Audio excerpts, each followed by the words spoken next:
प्रिय दोस्तों, नमस्कार। विषय वासना उरझ कर जन्म गवाया बात। संत कबीर के अनेक दोहों पर हमने बात की और ये बड़ी कीमती बात है। ये संत कबीर का ही दोहा जिसमें विषय वासना का जिक्र किया है, इसी पर हम वीडियो में बात करेंगे। बड़ा कीमती वीडियो है, जीवन की बहुत गहरी सीख है, तो इसे पूरा सुने, इसके अर्थ को ठीक ठीक समझें और पसंद आए तो वीडियो को शेयर ज़रूर करें। चैनल को सब्सक्राइब भी करें अगर आप नए आए हो चैनल पर। हम चलते अपने वीडियो की तरफ। संत कबीर कह रहे हैं, अपने अनेक दोहों में जीवन की सीख दी, आध्यात्म की सीख दी, जन्म मृत्यु से परे की बात संत कबीर ने अपने अनेक अनेक दोहों में जीवन का जो उन्होंने अनुभव किया कि जीवन वास्तव में क्या है, हम जीवन का उद्देश्य क्या है, शरीर किस लिए मिला, वो उन्होंने आम जन को इन दोहों के दोहे, इन अपने कबीर के जो दोहे हैं उनके माध्यम से उन्होंने लोगों में ये प्रसारित किया, आम बोलचाल की भाषा में प्रसारित किया। और उनमें से ही एक ये भी है, विषय वासना उरझ कर जन्म गवाया बाद, अब पछतावा क्या करे निज करनी करे याद। संत कबीर कह रहे हैं कि विषय वासना में उलझ कर, ये जो विषय है, विषयों को भोगने की, विषय क्या, काम, विषय होते क्या है। 5 ज्ञानेंद्रियां हैं हमारी, 5 कर्मेंद्रियां हैं। ज्ञानेंद्रियां यानी ये जो आँख, नाक, कान, जीव, ये जो मुख्य हमारे 5 अंग हैं, बड़ी सूक्ष्म हैं। कर्मेंद्रिय यानी हाथ पैर, ये तो स्थूल है शरीर के साथ ही, लेकिन ये जो ज्ञानेंद्रियां हैं शरीर के साथ रहते हुए भी कई, जैसे आँखों की क्षमता दूर तक देखने की, कानों की क्षमता दूर तक सुनने की, जीभ की क्षमता स्वाद लेने की, नाक की क्षमता दूर तक सूंघने की, त्वचा की क्षमता स्पर्श की, ये 5 ज्ञानेंद्रियां और उनकी तन्मात्राएं। तो सारे विषय इनसे ही तो हैं। आँखों से जितना भी हम देख कुछ रहे हैं उनसे ही तो विषय मन में पैदा होते हैं। जैसे पुरुष को स्त्री दिख गई तो उसे उससे लगाव, आकर्षण हो जाता है। स्त्री को पुरुष दिख गया तो आकर्षण पैदा हो जाता है। कोई अच्छे खाने की सामग्री दिख गई, बड़ा स्वादिष्ट कोई लजीज पकवान दिख गया तो खाने की इच्छा मन में पैदा हो गई, मन में पैदा हो जाती है। कोई गंध आ गई, सुगंधित गंध आ गई तो सुंदर भाव पैदा हो जाते हैं। दुर्गंध आ गई तो बुरे भाव पैदा हो जाते हैं। तो ये जितने भी भाव हैं, ये सब यही विषय वासना है और सारा संसार ही इससे बना है। अब आप जीभ के स्वाद से ही ले लीजिए। जीभ का स्वाद, स्वाद है ही कितने प्रकार के स्वाद होते हैं, खट्टा, मीठा, कड़वा, नमकीन, ये 2-4 प्रकार के ही स्वाद हैं। लेकिन इसी भोजन, इसी जीव के लिए आप देखिए सारे संसार में कितने सारे आइटम हैं। South Indian, north Indian, fast food, junk food, मतलब आप गिनती भी नहीं कर सकते। ये विषय है सब, ये सारे विषय ही हैं। ऐसे ही आँख के लिए, ऐसे ही कान के लिए शब्दों का आकर्षण। आप देखिए वासना, वासना देखिए अब, उससे कितने सारे विषय, उसका पूरा एक अलग ही संसार। तो ये जो विषय वासना है, इसमें उलझ कर संत कबीर कह रहे हैं कि तुमने अपना जन्म गवा दिया, तुम जन्म को खोते चले जा रहे हो। मनुष्य को समझाते हुए कह रहे हैं कि विषय वासना उलझ कर जन्म गवाया, बाद जन्म खोता चला जा रहा है, तुम्हारा समय बीतता जा रहा है। क्योंकि जैसे ही जन्म हुआ मृत्यु तो तय हो गई थी। समय बीत रहा है। ये जीवन हमेशा के लिए नहीं मिला यहां। क्या जीवन हमेशा के लिए? कुछ निश्चित समय का, निश्चित समय है हमारे पास, एक समय सीमा है हमारे पास, उतना ही जीवन है। और जब समय सीमा निश्चित है तो अगर तुमने अभी, ये खासतौर से युवाओं को, जवानी, जो जवान होते हैं ना, उनकी ओर इशारा करते हुए संत कबीर कह रहे हैं। क्योंकि बचपन तो खेल कूद में चला जाता है, जवानी में या तो तुम भोगों को भोग लो, सो लो, या इसका उपयोग कर लो। क्योंकि बुढ़ापे में कुछ करने लायक रह ही नहीं जाते। जब कुछ करने लायक नहीं रह जाते तो भजन चिंतन क्या कर पाओगे, कैसे मुक्त हो पाओगे, कैसे अपने को समझ पाओगे? उसके लिए भी तो शक्ति चाहिए, बुढ़ापे में फिर नहीं होता। तो वही संत कबीर कह रहे हैं कि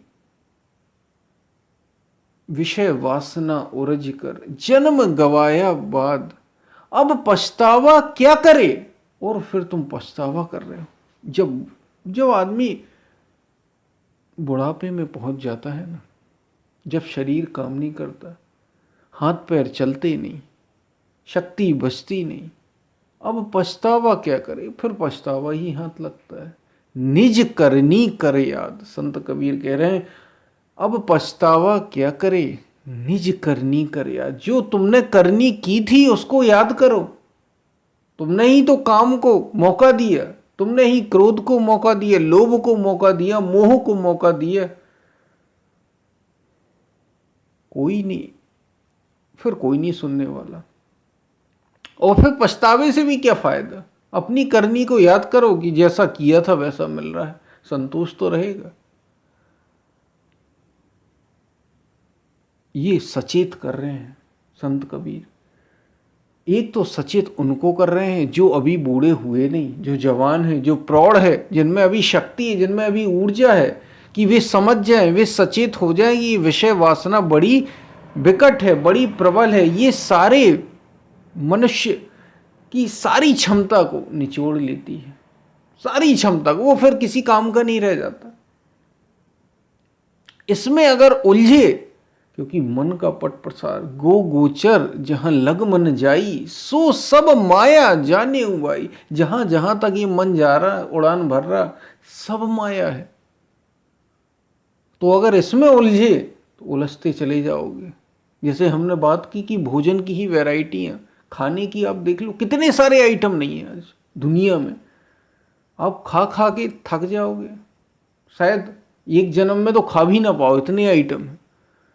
यही ले लीजिए, आप भारत से ही ले लीजिए। भारत में इतने सारे आइटम, अलग अलग राज्यों में अलग अलग आइटम, खा खा के आप थक जाएंगे।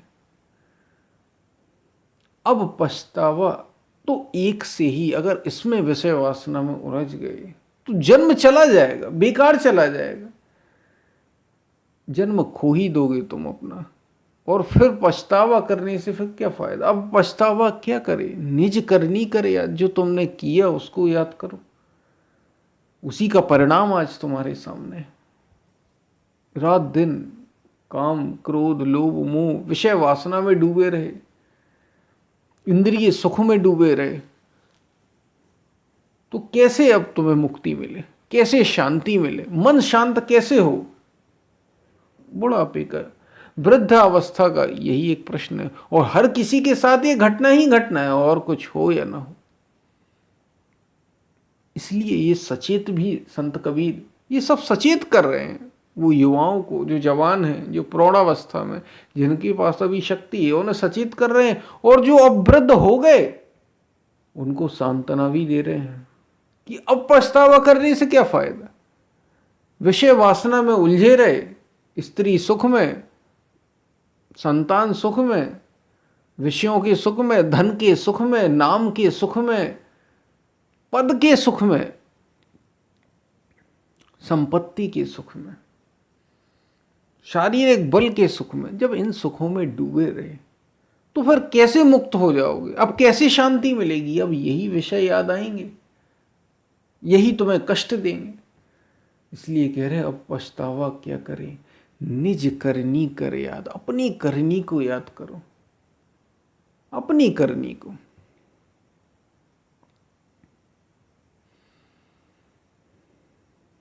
तो ये हम सबके लिए सीख है।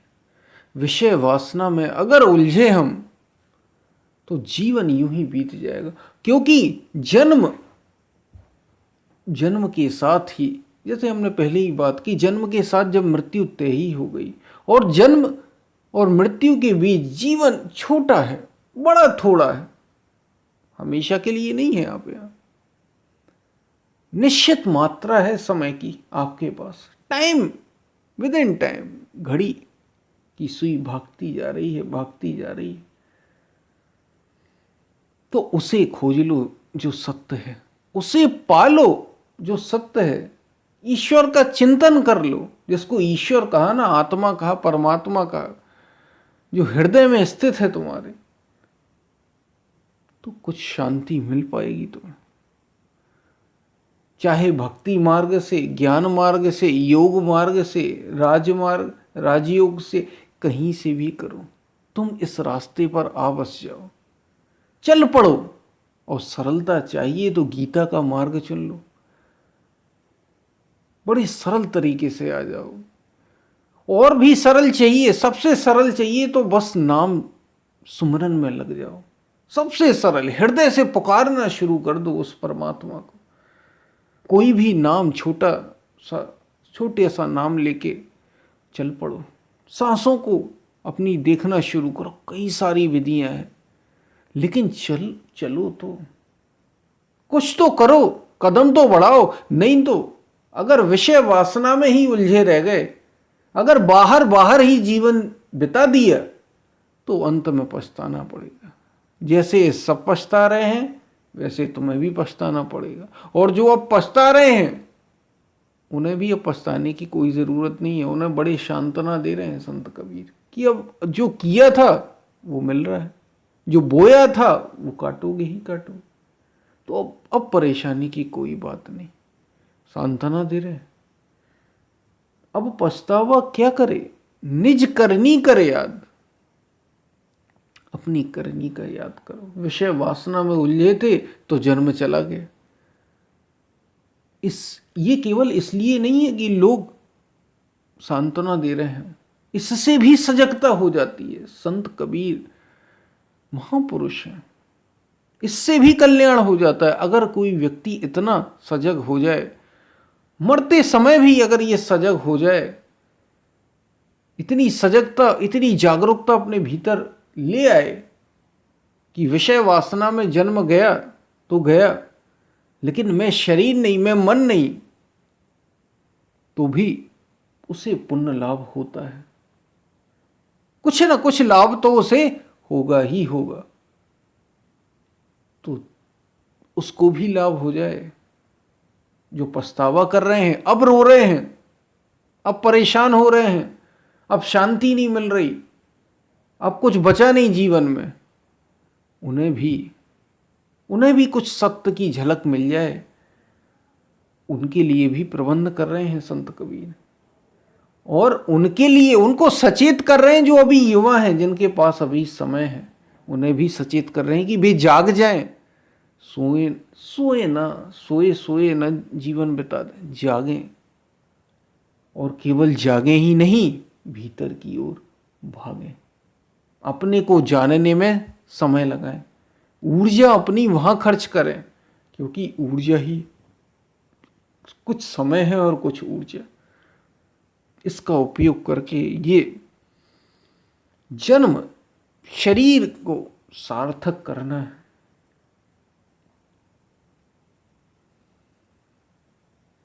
तो ये बात थी, ये हमने संत कबीर का जो दोहा था उसके बारे में बात की कि विषय वासना उरज कर जन्म गवाया बाद, अब पछतावा क्या करे, निज करनी करे याद। इसका अर्थ आपको समझ में आया होगा, बड़ा कीमती है, हम सब के लिए है, क्योंकि विषय वासना तो हमें घेरे हुए ही है। जन्म के साथ ही हम विषयों से घिर जाते हैं, और इंद्रियों का स्वभाव ही बाहर की ओर है, मन बाहर की ओर भागता है। हमें इसे भीतर की ओर लाना है, भीतर की ओर, यही एकमात्र उपाय है। तो आपको बातें समझ में आई होंगी। हम फिर मिलते हैं, तब तक के लिए धन्यवाद।